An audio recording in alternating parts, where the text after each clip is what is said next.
Diputado Lerete, diputado Allende, diputado Almada, diputado Argain,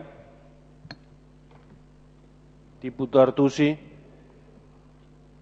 diputado Benedetti, diputado Bertet,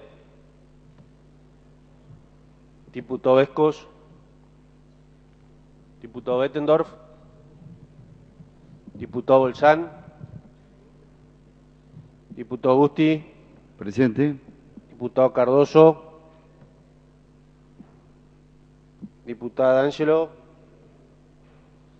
diputado de la Fuente, diputada Díaz, diputado Flores, diputada Aidar, diputado Jodor, diputado Jordán, diputado Kers, diputado López, diputado Mayer, diputado Miser, diputada Nogueira, diputado Vázquez, diputado Zacarías.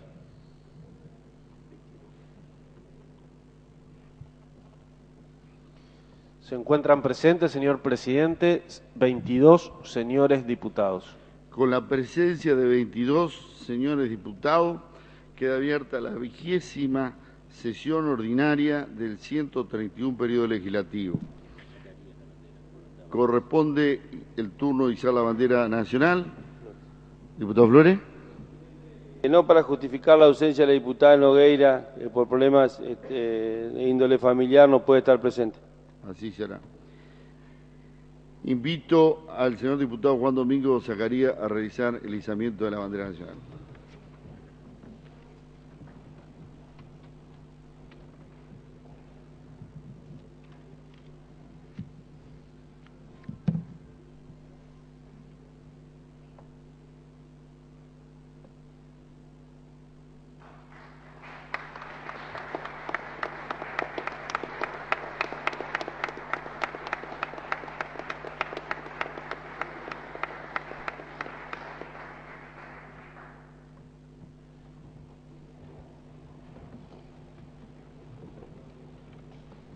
Por secretaría se dará lectura al acta de la 19ª sección ordinaria realizada el pasado 3 de noviembre. Diputado Flores. Sí, señor presidente, solicito que se omita la lectura y se dé por aprobada si no hay observaciones de los señores diputados. Si hay asentimiento de los señores diputados, así se hará. ¿Hay asentimiento? Hay asentimiento de los señores diputados. Por prosecretaría se dará lectura a los asuntos entrados. Comunicaciones oficiales. Expediente administrativo 4296.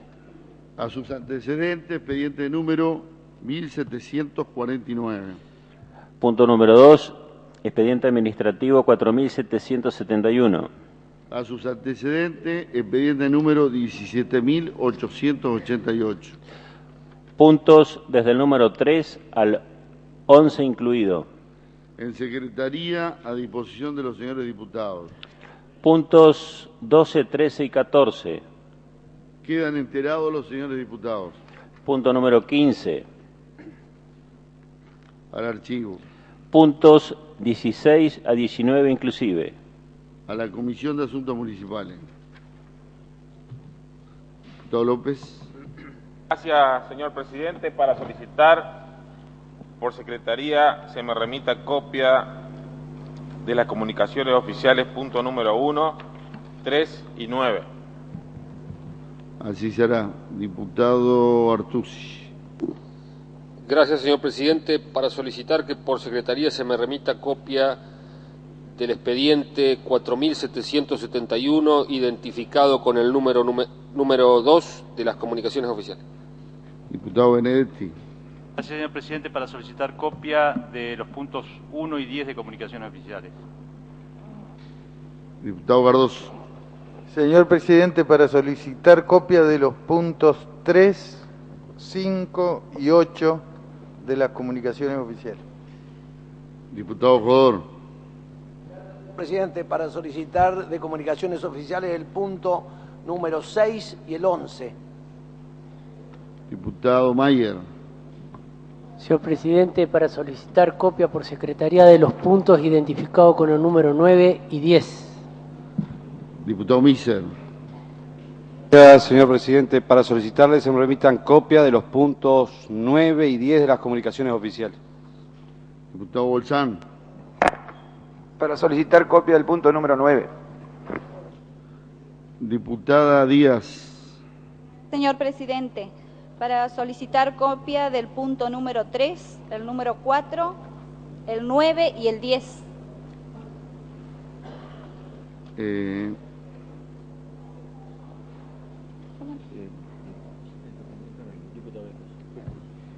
Diputado Beco. Gracias, señor Presidente, para solicitar copia del punto 5 y 9 de las comunicaciones oficiales. Diputado Flores. Gracias, señor Presidente, para solicitar copia del punto número 9. ¿Algún otro diputado? Sugerencias ciudadanas. De la Oficina de Sugerencia Ciudadana, punto número 1, expediente administrativo 4675. A la Oficina de Sugerencia Ciudadana. Punto número 2, expediente administrativo 2205. A la Oficina de Sugerencia Ciudadana. Punto número 3, aún sin número de expediente, porque ingresó con posterioridad a la confección de la nómina de asuntos entrados. A la Oficina de Sugerencia Ciudadana y copia a la Comisión de Educación, Ciencia y Tecnología y peticiones, poderes y reglamentos. Proyectos venidos a revisión. Desde el punto número 1 al 10 inclusive son ordenanzas impositivas remitidas por distintas municipalidades. A la Comisión de Asuntos Municipales. Punto número 11, 12 y 13. A la Comisión de Legislación General. Puntos desde el 14 al 16 incluido. 11, 14. A la Comisión de Asuntos Municipales. Proyectos presentados por los señores diputados.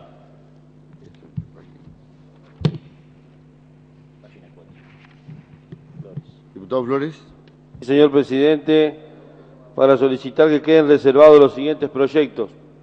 Expediente número 18.310, punto número 1, 18.311, punto número 2, 18.313, punto número 4, 18.318, punto número 7, 18.331, punto número 10.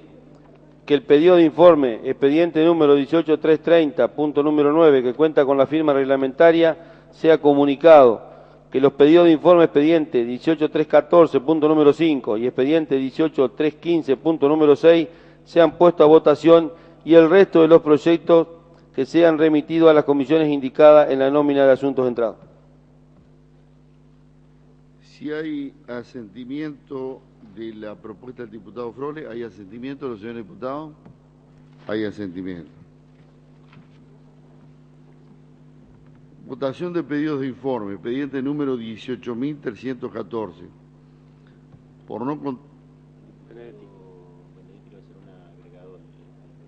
Diputado Benetti.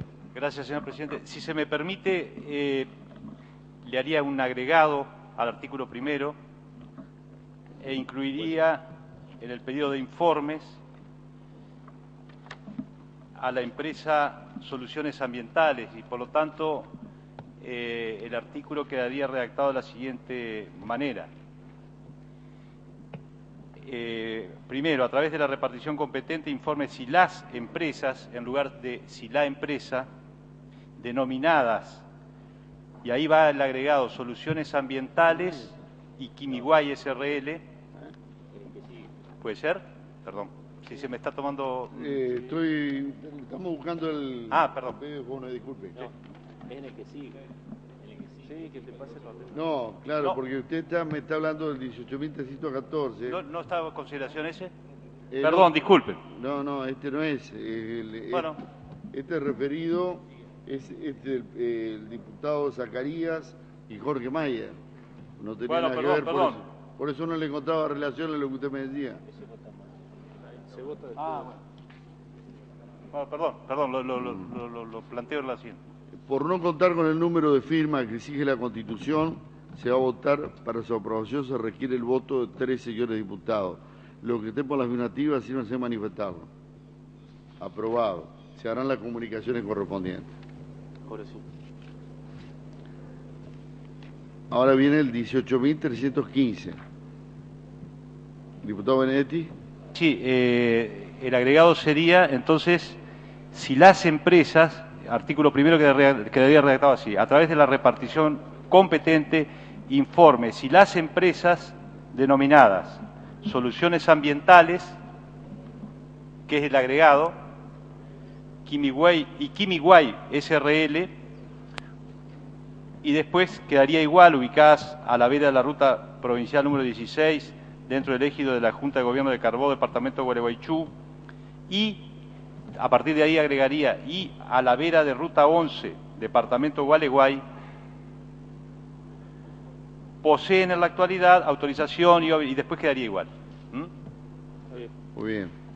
Con las modificaciones expresadas por el diputado Benedetti y por no contar con el número de firmas que exige la Constitución, se va a votar este pedido de informe. Para su aprobación se requiere el voto de 3 señores diputados.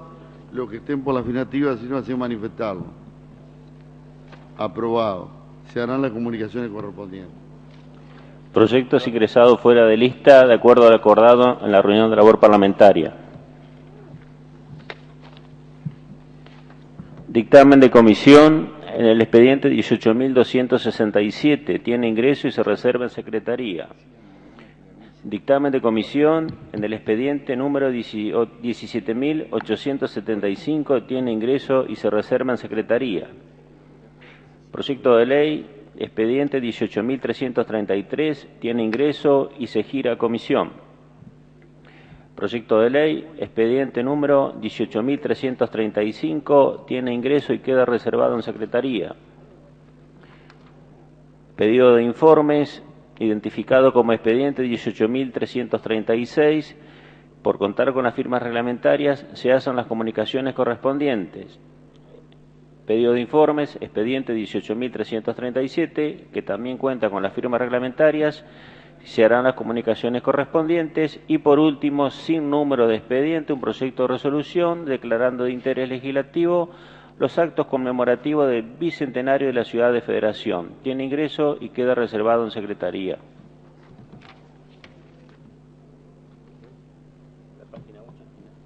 De acuerdo a lo resuelto oportunamente, se procederá según lo indicado en cada caso.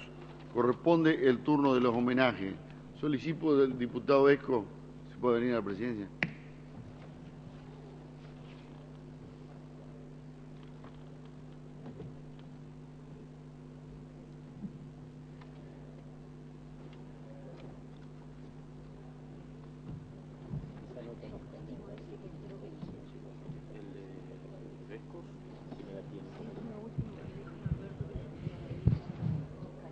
Tiene la palabra el diputado Jorge Busti.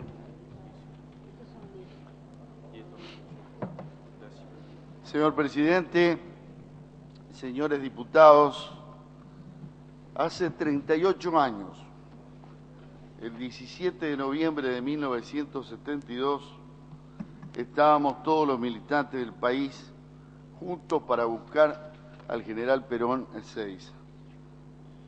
Perón y el pueblo como indiscutibles protagonistas de aquel 17 de noviembre de 1972, que iba a quedar en la memoria histórica del pueblo argentino. El 27 de julio de 1972, el dictador Lanusse, desafiante y altanero, dijo: Perón no viene porque no quiere, pienso que no le da el cuero. La frase buscó sin quererlo una respuesta instantánea en Puerta de Hierro. Perón guiñó un ojo y casi sonriendo le contestó un periodista del diario ABC que lo interrogaba: están perdidos, porque yo vuelvo. Y ese mismo día eligió la fecha para su retorno. 2 días antes, los barrios obreros, las villas, los talleres fabriles eran ganados por la ebullición y la alegría de que Perón regresaría a la patria. Mientras tanto, la dictadura había montado una campaña de terror para que el peronismo no se atreviera a participar con su presencia en ese regreso por el que se había luchado tanto y se había entregado tantas vidas. Por todos lados se coordinaban las tareas de propaganda y a la mañana aparecían las paredes y muros con pintadas "Perón vuelve porque le da el cuero", o el 17 con Perón y el pueblo al poder. Se hacía realidad ese avión negro del que tantos hablaban nuestros abuelos. Aquel lucha y vuelve en millones de paredes se transformaba en una misma garganta. Perón volvió. En la noche del 16 de noviembre se descargó una de las lluvias más fuertes de estos 17 años, pero nadie bajó la guardia. Alrededor de las 3 de la madrugada del día tan esperado, de distintos lugares comenzó una movilización gigantesca. Camiones, chatitas, bicicletas, motos, algunos ómnibus caminando hacia Ezeiza a confirmar bajo el fuerte Tuperal. No había marketinero, había militantes en las calles. Es muy difícil olvidar esa mañana, como miles de militantes ganándole metro a metro a la dictadura que, armada hasta los dientes, buscaba detener el tiempo de la dignidad de ese pueblo que esperaba ese retorno. Se vivieron escenas memorables de heroicidad, como la de ese militante que se abrió la camisa frente a un tanque y gritó: "Tiren, tiren, hijo de puta, que nos vamos a poder matar a todos". Por un lado estaban los militares armados y retrocediendo, y por el otro lado estaba el pueblo militante, solo armado con la marchita y avanzando. Con una alegría indescriptible estalló cuando se pudo oír y ver claramente el avión que traía Perón. Un grito que se elevó al cielo, mezcla de alegría y bronca, hizo temblar el cemento y la marchita. En ese momento sonó más linda que nunca. Después llegaron las imágenes de la victoria. El general tocando tierra, emocionado y erguido, contestándole socarronamente al comodoro que lo recibió al pie del avión y le preguntó si quería bajar. Claro que voy a descender, contestó Perón. ¿A qué otra cosa vine? Perón estuvo 5 horas detenido en Ezeiza. Las Fuerzas Armadas querían obligarlo a que pacte con la LUCE. El general, con firmeza, afirmó: "Solo voy a dialogar con el pueblo, a eso vine". Y el cerco se rompió, porque si no la Argentina se transformaba en un incendio. El encuentro se produjo en Vicente López, en la recordada calle de Gaspar Campo. Allí un pueblo y su líder se encontraron para siempre y por siempre.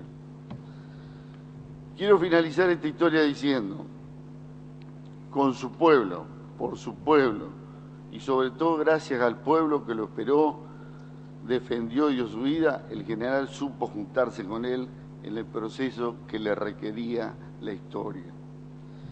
En esa jornada estaba toda la militancia, toda la historia del pueblo.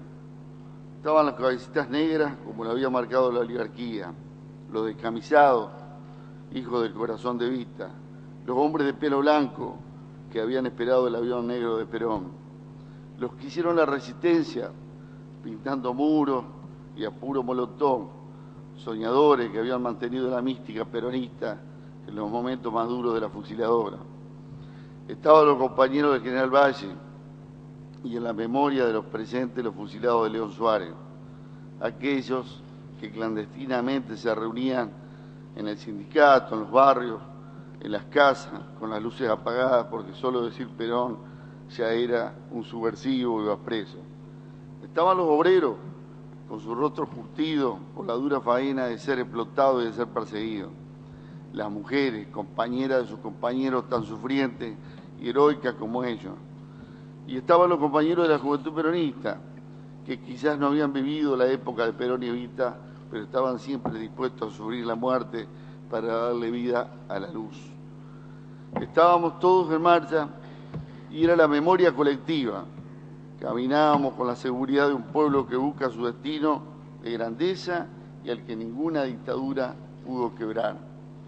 Y esto es así, porque no se quiebra la conciencia, la mística, el sueño ni el sentimiento. Todo eso es para el pueblo el peronismo. Ser peronista es mantener nuestra identidad y nuestra identidad federal,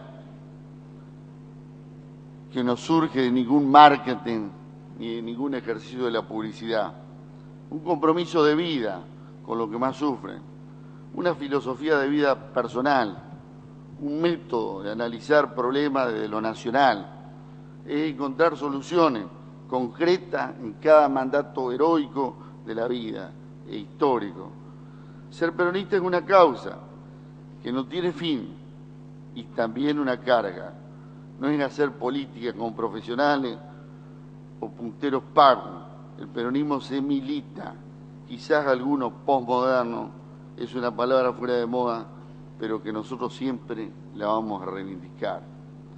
Reivindicamos a esos que pelean sin pedir nada, a los que siguen a Evita, diciendo que en cada necesidad hay un derecho, a esos habitantes de la Aurora, los que caminan los barrios, los que pelean por una hamaca para los gurises de la plaza. Me siento en estos albores de este 17 de noviembre del 2010 un militante, porque ese es el mejor título que se gana y se consigue en la calle con los vecinos a fuerza de solidaridad, generosidad, sueños intactos, amor y esa mística que nunca morirá. Por eso estamos acá recordando aquella gesta del año 1972 y reafirmando esa misma militancia en el año 2010. Muchas gracias, presidente.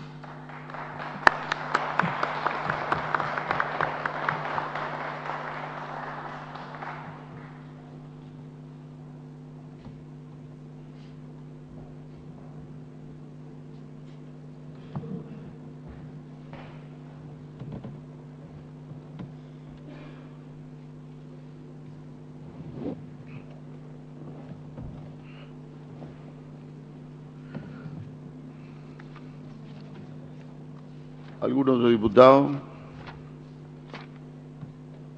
Si ningún otro diputado va a hacer uso de la palabra, corresponde el turno de las mociones de preferencias y sobre tabla. Se encuentra reservado el dictamen de las comisiones de Comunicaciones, Energía y Combustible, Transporte, Comercio y Mercosur y de Hacienda, Presupuesto y Cuentas en el proyecto de ley, expediente número 18.267, por el cual se establece una reducción de un 20% de la tarifa eléctrica para parroquias, iglesias y templos cuyos cultos están reconocidos por la Secretaría de Culto de la Nación. Diputado Flores. Da su tratamiento sobre tabla. Se va a votar la moción formulada por el diputado Flores. Se requieren 2/3 de los votos. Lo que estén por la afirmativa, antes de expresarlo, resulta afirmativo. Se encuentra reservado el dictamen de la Comisión de Legislación General en el proyecto de ley, expediente número 17.875, por el cual se autoriza al Poder Ejecutivo a transferir a la Municipalidad de Santa Elena, a título de donación, 2 fracciones de terreno propiedad del Frigorífico Regional Santa Elena, sociedad anónima, con destino a proyectos socioeconómicos. Diputado Flores. Sí, señor presidente, gracias. Para solicitar su tratamiento sobre tabla. Se va a votar la moción del diputado Flores. Lo que esté por la afirmativa, si vas a expresarlo, resulta afirmativo. Se encuentra reservado el expediente número 18.335, por el cual se establece el nombre de Domingo Martínez, integrante de la Comisión de Seguimiento de la Defensa Sur, a la Avenida Defensa Sur de Concepción del Uruguay. Diputado Flores. Sí, señor presidente, también para solicitar su tratamiento sobre tabla. Se va a votar la moción formulada por el diputado Flores. Lo que esté por la afirmativa, si vas a expresarlo, resulta afirmativo. Se encuentran reservados los siguientes proyectos de resolución, expediente números 18.310, 18.311, 18.313, 18.318, 18.331 y los ingresados fuera de lista que fueran enumerados, aún sin número de expediente. Don Flores. Sí, señor presidente, tal como se acordó en labor parlamentaria, solicito que se vote su tratamiento sobre tabla y que posteriormente se consideren también en bloque los proyectos de resolución. Se va a votar la moción del diputado Flores.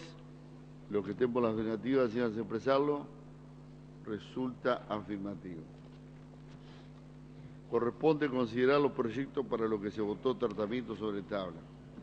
En primer término, el dictamen de las comisiones de Comunicaciones, Energía y Combustible, Transporte, Comercio y Mercosur y de Hacienda, Presupuestos y Cuentas en el proyecto de ley, expediente número 18.267, por el cual se establece una reducción de un 20% de la tarifa eléctrica para parroquias, iglesias y templos cuyos cultos están reconocidos por la Secretaría de Culto de la Nación.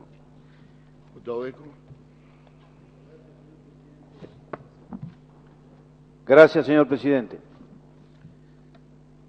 Señor presidente, en realidad cuando nos reunimos con usted para analizar la viabilidad de esta iniciativa, lo hicimos en el total convencimiento de que estábamos favoreciendo más allá de todas las instituciones de orden religioso que representan los distintos credos en la provincia de Entre Ríos. Además, estábamos claramente fortaleciendo esa relación fundamental que tienen todas estas instituciones con nuestra comunidad y que nosotros, sinceramente, decíamos que debíamos promover su desarrollo y consolidación.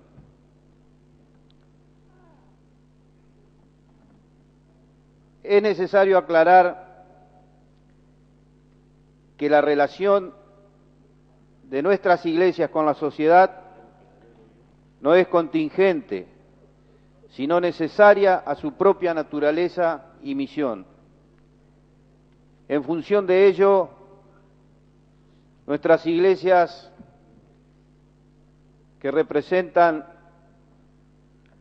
todo el espectro de credos,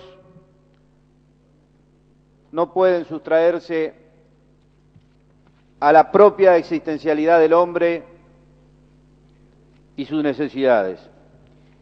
Y es precisamente en razón de que tienen sus raíces en numerosos y variados campos de la vida de toda la humanidad contemporánea, es que adquiere la certeza y se puede decir la experiencia de estar cercana al hombre, de su ser, su iglesia, todas las iglesias del pueblo de Dios.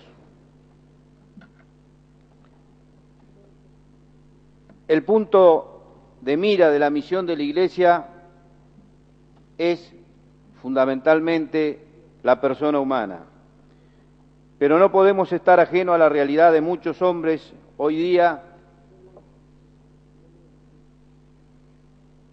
y no reconocer que la iglesia no puede sustraerse al hombre y a sus propias necesidades. Pero la iglesia tampoco está exenta de la realidad socioeconómica que les toca vivir a muchas instituciones. Por ello, este proyecto de ley intenta, en parte, mínimamente aliviar la enorme carga que significa para ellas el pago de todos los servicios y refiriéndonos exclusivamente a la tarifa eléctrica, deben abonar un valor en relación al consumo, considerándolas asociaciones con fines de lucro. Este proyecto no solo se limita a la reducción de un porcentaje de la tarifa eléctrica en beneficio de la Iglesia, de todas las iglesias, ello atendiendo a que el artículo 9 de nuestra Constitución reformada expresa claramente: el Estado no podrá dictar leyes ni otras medidas que restrinjan o protejan culto alguno. Es inviolable en el territorio de la provincia el derecho que todo hombre tiene para profesar su culto libre y públicamente según los dictados de su conciencia, sin más limitaciones que las impuestas por la moral, las buenas costumbres y el orden público. Muchas gracias, señor presidente. Gracias, diputado. Bueno, vamos a poner en consideración en general el presente proyecto de ley. Los que estén por la afirmativa decían expresarlo. Aprobado en general. Se va a votar el artículo primero en particular. Los que estén por la afirmativa decían expresarlo. Aprobado. El artículo segundo es de forma. Queda aprobado. Pasa en revisión al Senado de la provincia. Corresponde considerar el dictamen de la Comisión de Legislación General en el proyecto de ley expediente número 17.875, mediante el cual se autoriza al Poder Ejecutivo a transferir a la Municipalidad de Santa Elena, a título de donación, 2 fracciones de terreno, propiedad del frigorífico Santa Elena Sociedad Anónima, con destino a proyectos socioeconómicos. Diputada Díaz, tiene la palabra. Señor presidente, este proyecto de ley tiene como objetivo la donación de 2 lotes del terreno del frigorífico regional Santa Elena, Sociedad Anónima, en liquidación, a favor de la Municipalidad de Santa Elena. Actualmente la unidad productiva que conforma Santa Elena Alimentos, ex frigorífico regional Santa Elena, tiene campos para guarecer los animales que emplea, por lo que los campos del ex frigorífico regional lindantes a la ciudad de Santa Elena desde hace más de 15 años se encuentran abandonados y sin uso. La ciudad necesita de dichos inmuebles para brindar los servicios que una sociedad moderna requiere, como por ejemplo parque industrial, un nuevo cementerio, una planta de tratamiento de residuos, nuevos proyectos productivos, como por ejemplo ladrillerías. Señor presidente, en esta sesión ingresó un proyecto de ley venido en revisión de la Cámara de Senadores, que se tramita por el expediente 18.321, en el que se transfiere un inmueble del frigorífico regional Santa Elena en liquidación a la Municipalidad de Santa Elena. En dicho proyecto se plantea la expropiación del inmueble. Y a diferencia de este proyecto que presenté el día 19 de abril del 2010, en el que solicito la transferencia en donación de dicho predio. Creo que si bien el fin y el inmueble a los que se refiere este proyecto venido en revisión del Senado y del que estamos tratando son los mismos, el instrumento legal por el que se pretende transferir los bienes a la Municipalidad de Santa Elena en el proyecto venido en revisión del Senado es equivocado. La expropiación que propone el proyecto del Senado consiste en la transferencia coactiva de la propiedad privada desde su titular al Estado mediante indemnización. En este caso, el titular registral de los inmuebles que integran el patrimonio del frigorífico regional Santa Elena es el Superior Gobierno de la provincia de Entre Ríos, ya que tiene el paquete mayoritario de las acciones del ex frigorífico regional Santa Elena. La vía legal elegida para transferir los inmuebles del municipio al municipio, a través de este proyecto de ley es de donación. Es la más idónea y justa. Por lo tanto, no sería viable que el gobierno expropie, es decir, tome de forma forzosa y pague una indemnización de bienes inmuebles que son propios del Estado entrerriano. Como antecedentes, hay otras iniciativas de igual tenor a la que presenté. Han tenido respuesta favorable de la legislatura, como por ejemplo, por esta vía se logró la donación en favor a la Municipalidad de Santa Elena de una fracción de terreno para afectar dicho inmueble al Programa de Mejoramiento de Barrios, PROMEVA, que formalmente se aprobó mediante Ley 9.531, sancionada el 29 de noviembre del 2003, e instrumentada la donación por decreto 4008 del 2004, del 2 de septiembre del 2004, firmado por usted, señor presidente. La necesidad de que el municipio de Santa Elena pueda contar con estos lotes que se encuentran abandonados motiva el presente proyecto de ley, por lo que solicito el voto afirmativo de mis pares. Gracias, señor presidente. Gracias, diputada. ¿Algún otro diputado va a hacer uso de la palabra? Si ningún otro diputado va a hacer uso de la palabra, vamos a poner en consideración en general el presente proyecto de ley. Los que estén por la afirmativa, síganse expresarlo. Aprobado en general. Se ha cumplido con la cantidad de votos de los 2/3 requeridos por el artículo 81 de la Constitución Provincial. Se votan en particular. Artículo primero, aprobado. Artículo segundo, aprobado. Artículo tercero, aprobado. El artículo cuarto es de forma, queda aprobado, pasa en revisión al Senado de la provincia. Corresponde considerar el proyecto de ley expediente número 18.335, por el cual se establece el nombre de Domingo Martínez e integrantes de la Comisión de Seguimiento de la Defensa Sur a la Avenida Defensa Sur de Concepción del Uruguay. Diputado Flores. Gracias, señor presidente. La verdad que este proyecto, sin lugar a duda, que apunta a tener un acto de verdadera justicia con un vecino copoblano de mi departamento, puntualmente de Concepción del Uruguay. Días pasados, una oportunidad que con usted recorrimos los distintos barrios de la cabecera del departamento Uruguay, concretamente de Concepción, pudimos recibir en cada uno de los barrios este pedido puntual, fundamentalmente en el barrio La Concepción, un barrio realmente muy pero muy importante donde residía Domingo Martínez, quien fue un luchador acompañado por un montón de integrantes de esta comisión, pero en muchísimas oportunidades, hasta usted, señor presidente, como gobernador, tuvo que atenderlo en reiteradas oportunidades y muchas veces recordábamos que con mucha vehemencia solicitaba esta obra realmente importantísima para todo un barrio importante de Concepción del Uruguay como es la Defensa Sur. Ante la inquietud de estos vecinos y porque también estaba la posibilidad de que en el Consejo Deliberante de la Municipalidad de Concepción del Uruguay había una idea de ponerle el nombre del expresidente Néstor Kirchner a la avenida, nosotros consideramos que este es un acto de verdadera justicia, poner el nombre de Domingo Martínez e integrante de los miembros de la comisión. Y no estamos diciendo para nada de que no sería justo o haciendo algún tipo de discriminación con el expresidente Néstor Kirchner.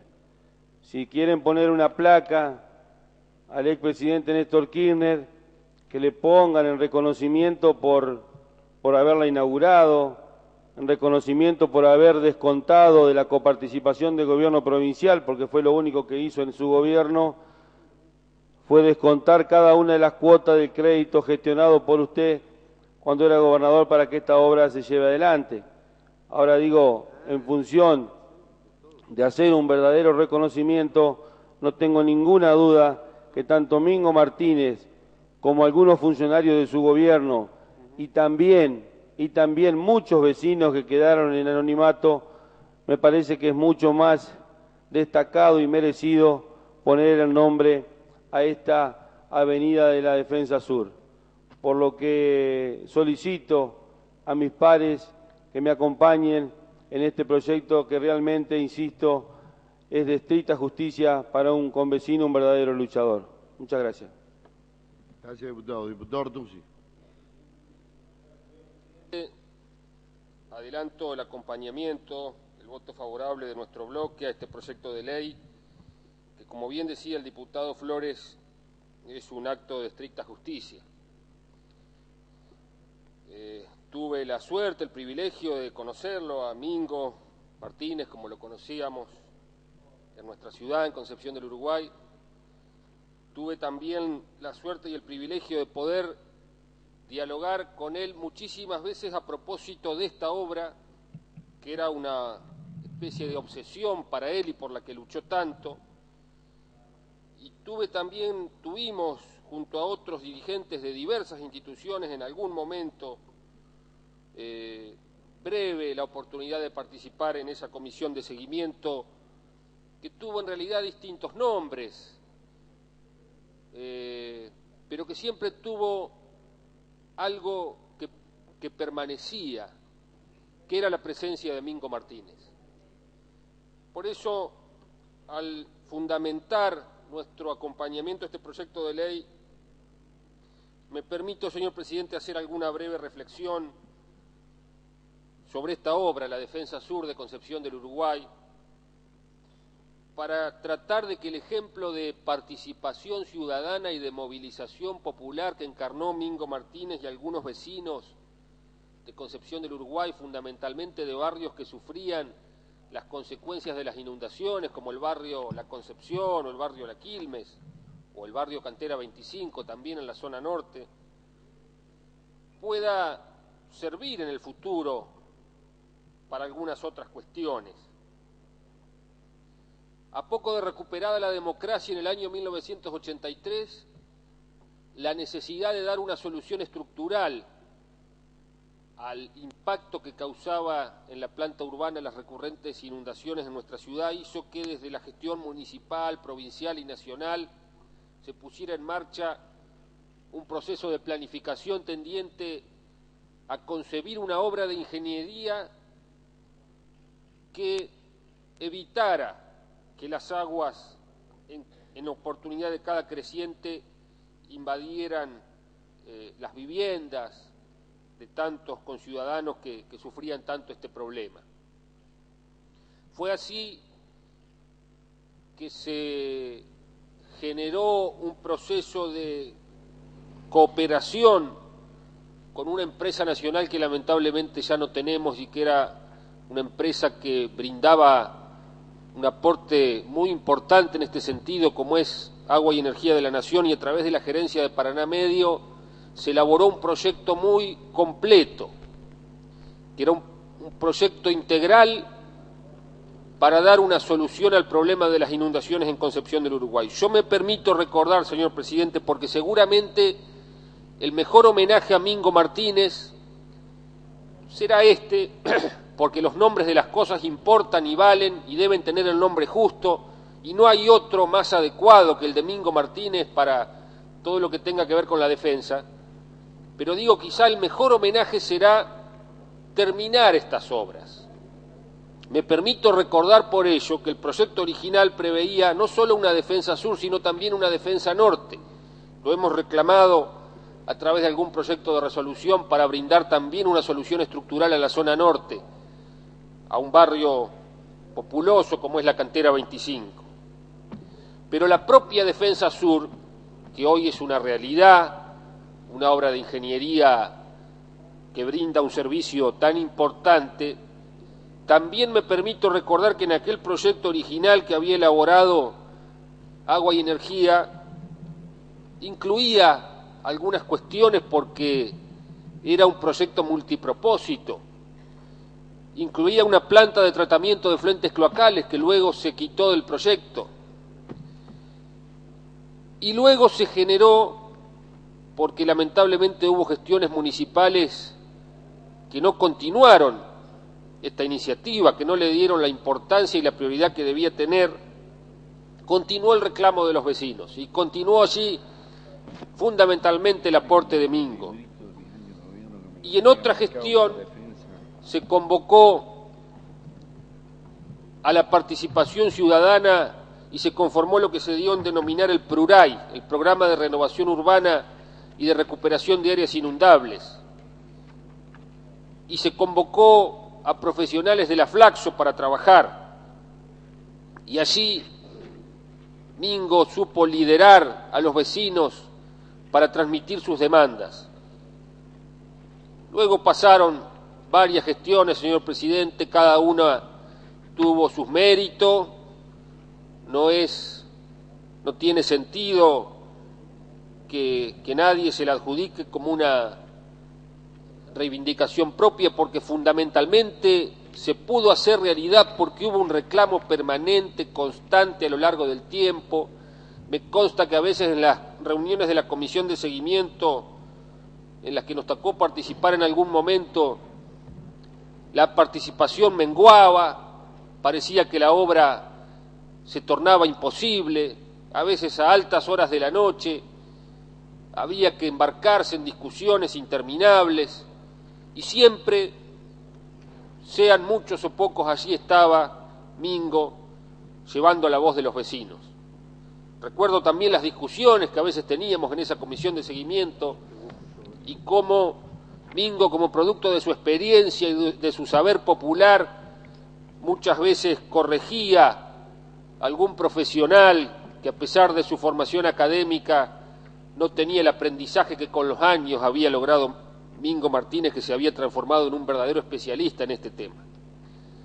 Así que, señor presidente, insisto, es un homenaje certero, justo, pero el mejor homenaje a la memoria de Mingo Martínez y a todos aquellos que lucharon con él por esta obra trascendente es completarla, mejorarla, para que todo esto redunde en una mejora de la calidad de vida de los vecinos de Concepción del Uruguay. Cuando vemos con dolor que no se pone la prioridad en las cosas que debieran ponerse, cuando vemos que se ponen en marcha obras faraónicas, no surgidas de ningún proceso de planificación, no surgidas de ningún reclamo ciudadano como era el que encarnaba Mingo Martínez, sino que surgen del capricho de algún funcionario, y cuando vemos que se relegan y se olvidan obras tan necesarias como la planta de tratamiento de efluentes cloacales que permitiría sanear definitivamente nuestras playas, nos entra un sentimiento de desazón. Pero en todo caso es oportuno, es válido y es útil recordar la tenacidad, la perseverancia, la constancia que tuvo Mingo Martínez durante tantos años para haber concretado aquello que alguna vez pareció un sueño. Muchas gracias, señor presidente. Gracias, diputado. Diputada Ancha. En el mismo sentido, señor presidente, yo no puedo dar testimonios como quienes son de Concepción del Uruguay, de todo el proceso que se vivió respecto a la Defensa Sur, pero sí tuve la oportunidad, no por dudar, al contrario, de los autores del proyecto, sino para tener la certeza de votar una cuestión justa, como se ha dicho acá, y pude hablar después de labor parlamentaria con una concejal y con una militante de la zona en cuestión, quienes realmente me dijeron que con absoluta tranquilidad no cabe ninguna duda de que este proyecto que se ha impulsado y del nombre que se le ha dado es de estricta justicia, sobre todo porque ha habido otros proyectos en el Consejo Deliberante para impulsar los nombres del expresidente Kirchner, del expresidente Alfonsín, y sin embargo dirigentes políticos de distintos sectores coinciden en que el nombre de Domingo Martínez expresa con absoluta justicia quien ha liderado una demanda justa y quien ha logrado la concreción de una obra tan importante para este pueblo. Muchas gracias. Bueno, si ningún otro diputado va a hacer uso de la palabra, vamos a considerar este proyecto de ley. Se va a votar en general y en particular por contar de un solo artículo. Los que tenemos la afirmativa, si no hace expresarlo.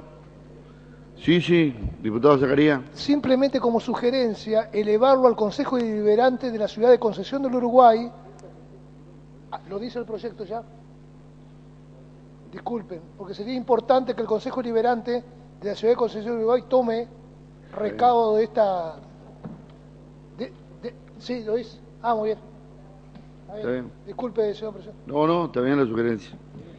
Bueno, vamos a votar en general y en particular. Los que estén por la afirmativa decían expresarlo. Resulta afirmativo por unanimidad. El artículo segundo de forma queda aprobado. Pasa en revisión al Senado de la provincia. Corresponde considerar en bloque los proyectos de resolución, expediente número 18.310, 18.311, 18.313, 18.318, 18.331 y los ingresados fuera de lista a un sinnúmero de expedientes. En consideración. ¿Ponemos votación? Bueno. Ponemos en votación, tal cual acordado en la labor parlamentaria, lo que estén por la afirmativa. Diputado Beco, ¿pide la palabra? Creo que es oportuno, si usted me permite, que por secretaría se dé lectura a un pedido de informe que hemos hecho desde esta Cámara y que tiene que ver con la relación contractual que tiene Vialidad de la provincia con empresas que operan en el ámbito de la provincia y otras empresas de orden nacional. Yo le pediría, señor presidente, que se lea este pedido de informe por secretaría y me gustaría hacer algunas consideraciones al respecto. Así se va a hacer la lectura por prosecretaría. Pedido de informes. La Cámara de Diputados de la Provincia de Entre Ríos, en ejercicio de las atribuciones que le confiere el artículo 117 de la Constitución Provincial, solicita al Poder Ejecutivo se sirva a informar, primero, el monto final de la obra licitada y adjudicada por la Dirección Provincial de Vialidad sobre la ruta provincial número 16, La Roque, como así también si existió ampliación de la misma, fecha de inicio y finalización. Así también si se encuentran abonados la totalidad de los certificados de obra y en caso contrario los montos debidos. Si se han tenido que pagar intereses por retraso los pagos de dichos certificados, los montos de estos intereses y los motivos de dichas dilaciones. Se solicita la copia del convenio de financiamiento firmado con el Organismo de Vialidad Nacional. Segundo, informe el monto final de la obra licitada y adjudicada por la Dirección Provincial de Vialidad sobre el acceso a Villa Urquiza desde la Ruta Nacional número 12, como así también si existió ampliación de la misma, fecha de inicio y finalización. Así también si se encuentran abonados la totalidad de los certificados de obra y en caso contrario los montos debidos. Si se han tenido que pagar intereses por retraso en los pagos de dichos certificados, los montos de estos intereses y los motivos de dichas dilaciones. Se solicita la copia del convenio de financiamiento firmado con el Organismo de Vialidad Nacional. Tercero, el monto final de la obra licitada y adjudicada por la Dirección Provincial de Vialidad sobre la ruta provincial número 39 que une Basavilbaso con Concepción del Uruguay, como así también si existió ampliación de la misma, fecha de inicio y finalización. Así también si se encuentran abonados la totalidad de los certificados de obra y en caso contrario los montos debidos. Si se han tenido que pagar intereses por retraso en los pagos de dichos certificados, los montos de esos intereses y los motivos de dichas dilaciones. Se solicita la copia del convenio de financiamiento firmado con el Organismo de Vialidad Nacional. Cuarto, el monto final de la obra licitada y adjudicada por la Dirección Provincial de Vialidad sobre el acceso a la ciudad de Hernandarias por la Ruta Nacional número 12, como así también si existió ampliación de la misma, fecha de inicio y si se encuentra finalizada la misma. Así también si se encuentran abonados la totalidad de los certificados de obra y en caso contrario los montos debidos. Si se han tenido que pagar intereses por retraso en los pagos de dichos certificados, los montos de estos intereses y los motivos de dichas dilaciones. Se solicita la copia del convenio de financiamiento firmado con el Organismo de Vialidad Nacional. Quinto, si de la totalidad de las obras ejecutadas por la Dirección Provincial de Vialidad y que a la fecha se encuentran finalizadas, se han completado los pagos correspondientes y si existieran certificados de obras adeudados, informe el monto total de los mismos, los meses de retraso de estos pagos y las causales que justifiquen dichos incumplimientos.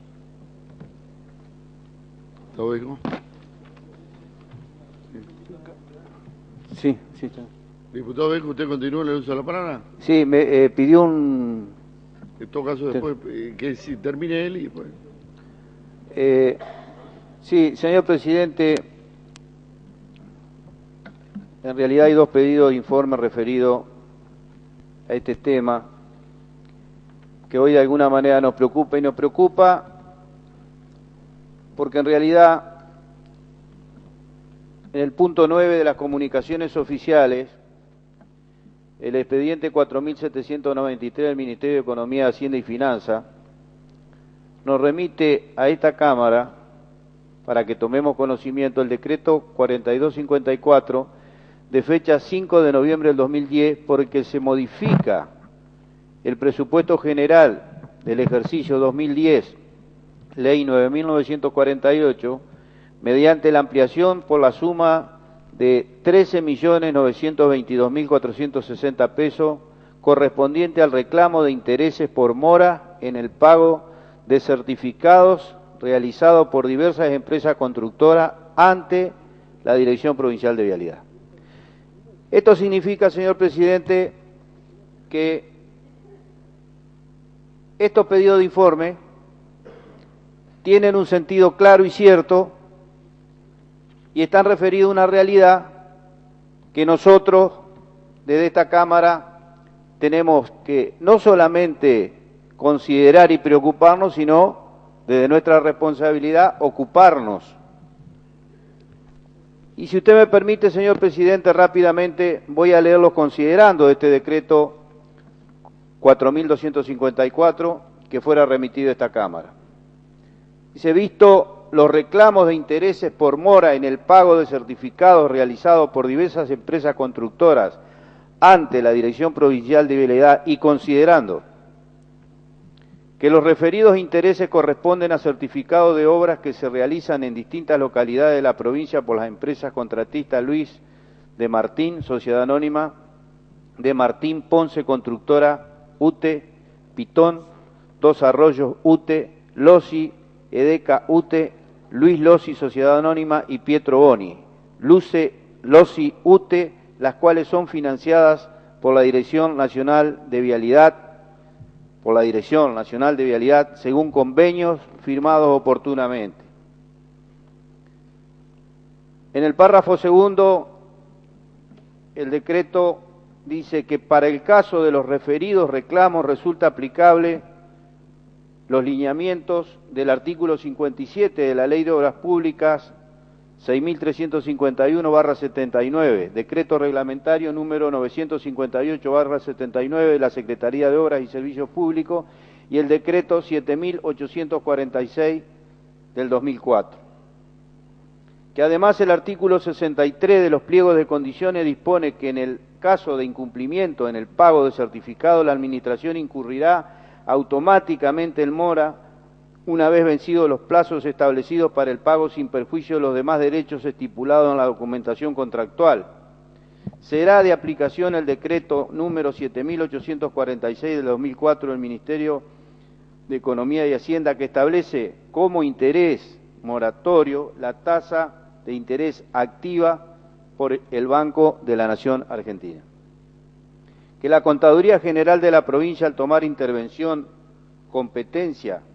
de competencia, realiza el cálculo de intereses moratorios que correspondería abonar a los contratistas, los que ascienden a la suma de 13.922.460, que en base a los niveles alcanzados a la fecha de la recaudación de los recursos tributarios nacionales provenientes del Fondo de Infraestructura Social, Ley 24.073, cuya proyección al cierre del corriente ejercicio presenta una tendencia que estima mantener, resultaría factible ampliar los créditos presupuestarios en la magnitud necesaria para regularizar lo tramitado en autos.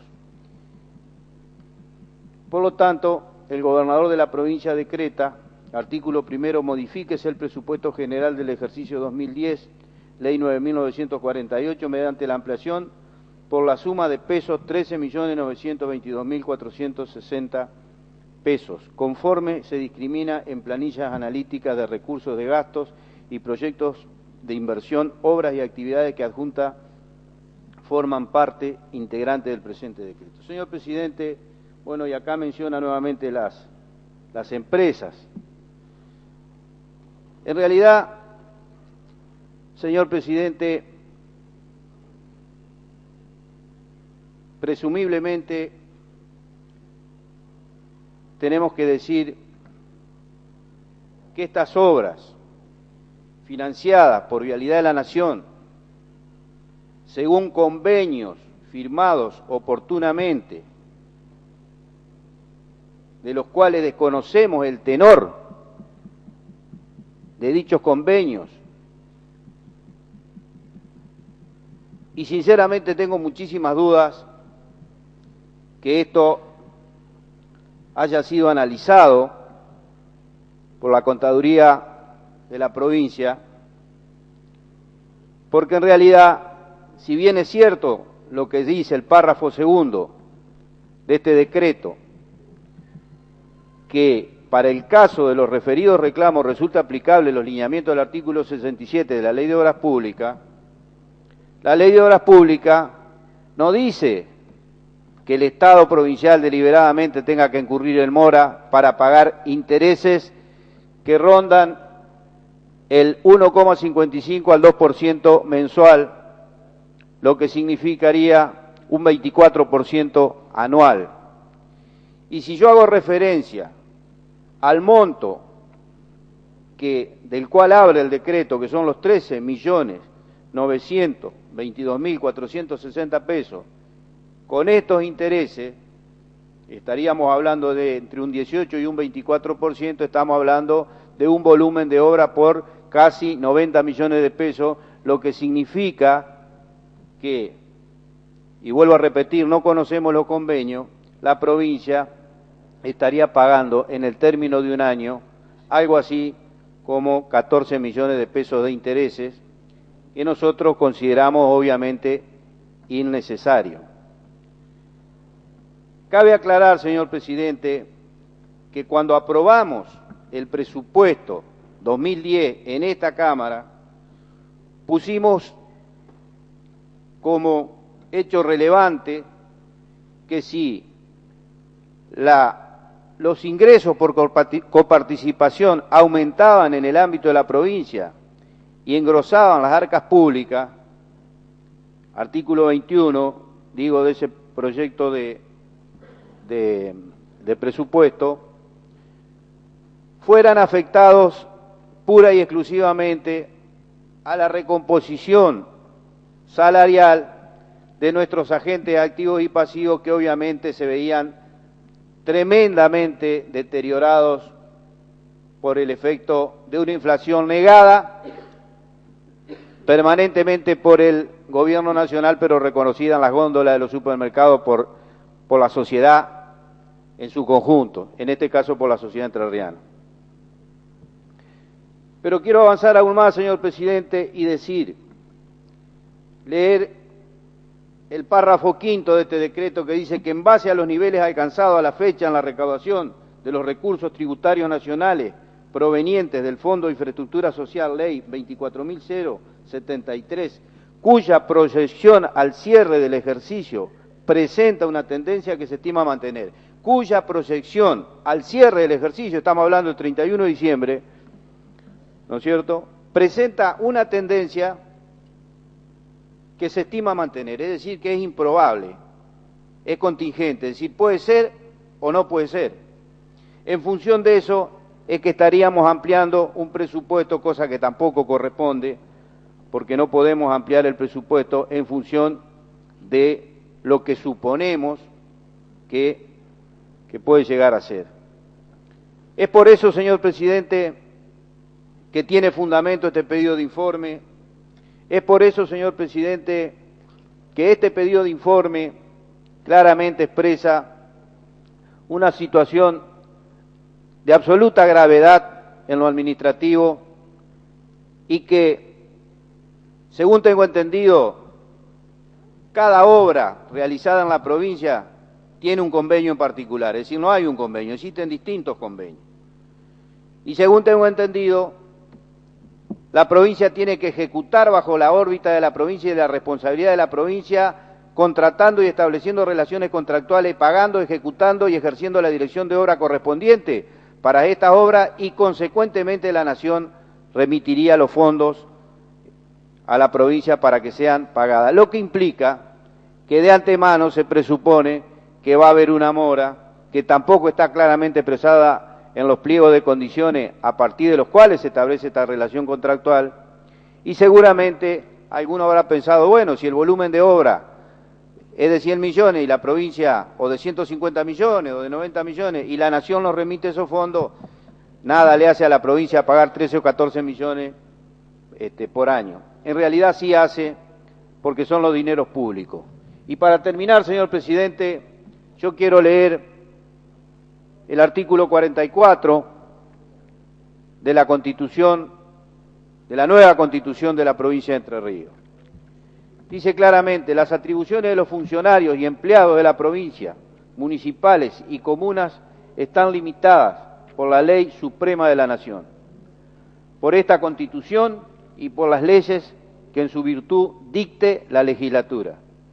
Los funcionarios y empleados son individualmente responsables de los daños causados a terceros o al Estado por extralimitación o cumplimiento irregular de sus funciones.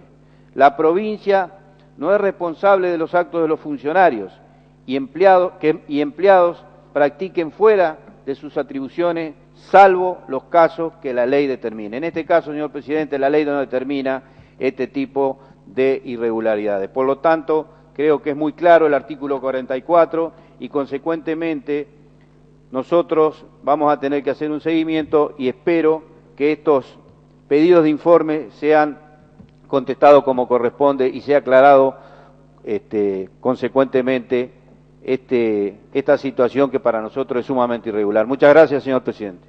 Gracias, diputado. Diputado Cardoso. Señor presidente, si bien es un pedido de informe, se han hecho consideraciones a la cual me permito expresar lo siguiente. Respecto a lo que expresaba el diputado preopinante de los mayores recursos que se estipularon en el artículo 21 del presupuesto en vigencia,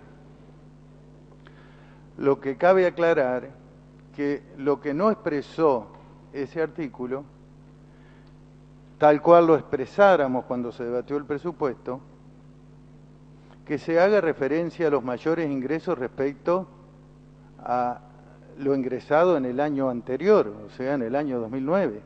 Ha habido millones de pesos ingresados, más de lo que ingresaron en el 2009, pero no más de lo estimado para el corriente año. Por ahí seguramente en el futuro presupuesto que seguramente se debatirá, se tendrá que tener en cuenta qué es lo estimado y qué es lo ejecutado realmente. Respecto a lo ejecutado en el 2009, ha habido unos cuantos millones que el Estado provincial puede disponer, como está disponiendo en esta oportunidad, la cual compartimos totalmente la preocupación, el pedido de informe, pero también lamentamos que esta Cámara, que tendría que ser aquella que esté autorizando este pago o este gasto, nos debemos convertir en esta oportunidad en investigadores o denunciantes, porque ante tan manifiestas irregularidades tenemos que ponernos a investigar, a pedir los convenios, a ver qué mora y qué intereses se pagan, cuando tendría que ser esta Cámara la que tendría que estar autorizando este gasto, si nosotros no hubiésemos, desde esta Cámara, no se hubiese delegado facultades al Ejecutivo para que nos informe mediante decreto la ampliación del presupuesto. O sea, está en el futuro en lo que esta Cámara decida al respecto, porque esta comunicación por decreto de lo que va a hacer el Ejecutivo con los recursos se dan en todas las sesiones de esta Cámara, creo que casi sin excepción, y en algunos casos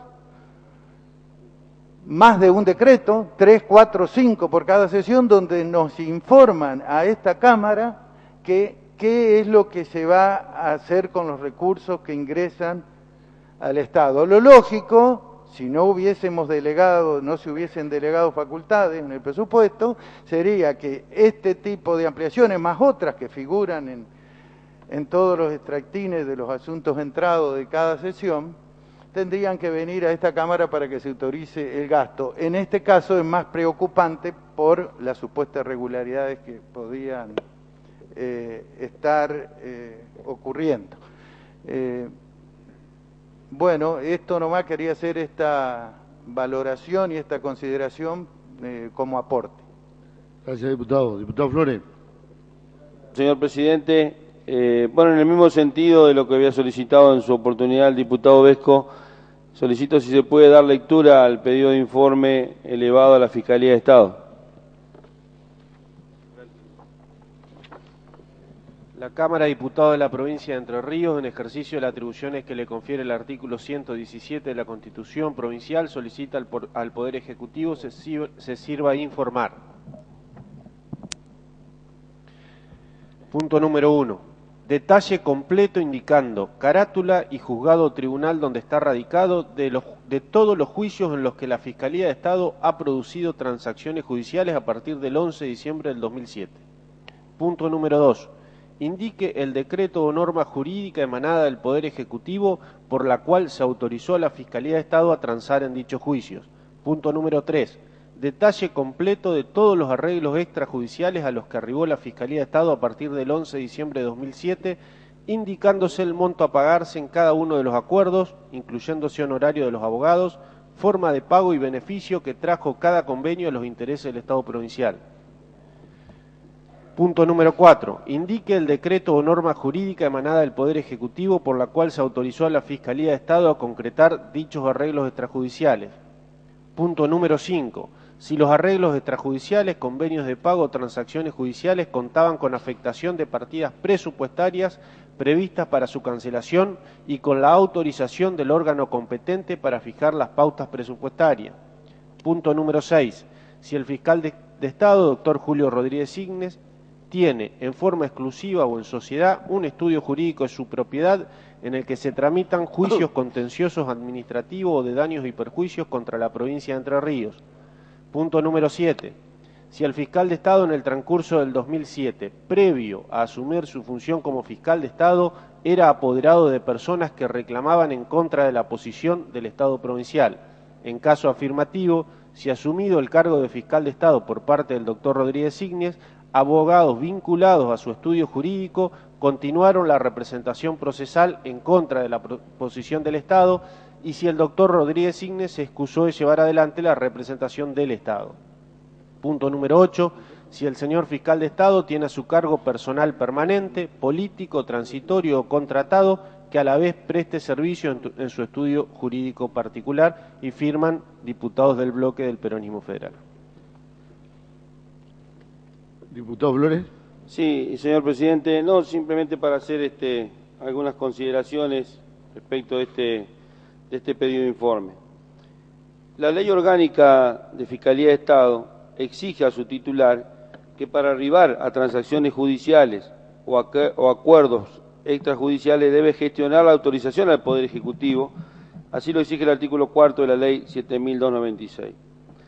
El cumplimiento de dicha norma es lo que se pretende verificar toda vez que se encuentra en juego el patrimonio provincial, y no solo en su aspecto formal, sino también en lo que hace a lo sustancial de cada caso, para poder verificar si las eventuales transacciones judiciales o acuerdos extrajudiciales efectivamente resguardan el patrimonio de la provincia. Otro aspecto que se interesa es el presupuestario en relación a esas transacciones o acuerdos, es decir, si la provincia contaba en el presupuesto vigente con partidas para atender esas erogaciones, para lo cual previamente requerían la intervención de las dependencias competentes. Finalmente, se pretende verificar el recto accionar del fiscal de Estado en las causas donde estuvieran en juego los intereses de la provincia y que con anterioridad a su asunción como tal lo tenían como apoderado o patrocinante de la parte contraria, no solo en lo relacionado a su obrar personal en esas causas, sino también del resto de los integrantes del estudio jurídico que integra. Extensiva esta inquietud a la verificación de que personal de planta permanente, político, transitorio o contratado en la Fiscalía de Estado, a su vez preste servicio en su estudio jurídico particular. Nada más, señor presidente. Gracias, diputado. Bueno, si nadie más va a hacer uso de la palabra, tal lo acordado en la labor parlamentaria, vamos a poner en consideración en bloque los proyectos de resolución enumerados. Lo que estén por la afirmativa, sin hacer expresarlo, resulta afirmativo. Corresponde considerar las preferencias aprobadas oportunamente para la presente sesión. Se aprobó el tratamiento preferencial para la presente sesión con o sin dictamen de comisión para los proyectos de ley expedientes número 17.740 y 18.080 referidos al régimen municipal. Informo que no se ha emitido dictamen de comisión. Diputado Flores. Sí, para solicitar que esta preferencia se traslade para la próxima sesión, señor presidente.